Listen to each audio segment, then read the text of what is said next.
নমস্কার বন্ধুরা, কেমন আছো সবাই? আশা করি সবাই ভালোই আছো।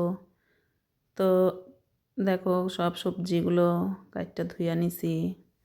এখন রান্নাটাও বসাই দিছি। কালকে গেছে একাদশী, আজকে দ্বাদশী। সেই হিসাবে আমি একটু নিরামিষই খামো, সেই জন্য নিরামিষ পদগুলি আগে করি, তারপর গিয়ে ওদের জন্য একটু আঁশ রান্না করে দেবো। যাই হোক, ডিম হোক মাছ হোক যাই হোক, একটু করতে হবে।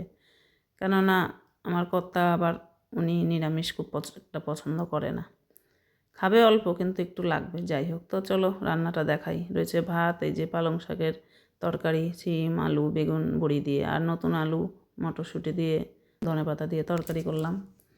আর রয়েছে আলু সেদ্ধ, আর রয়েছে পাশে এই যে ডিমের ঝোল, একদম পাতলা করে মশলা কম দিয়ে বানাইছি ঝোলটা। তো আজকের ভিডিও এই পর্যন্তই, দেখা হচ্ছে অন্য একটা ভিডিওতে।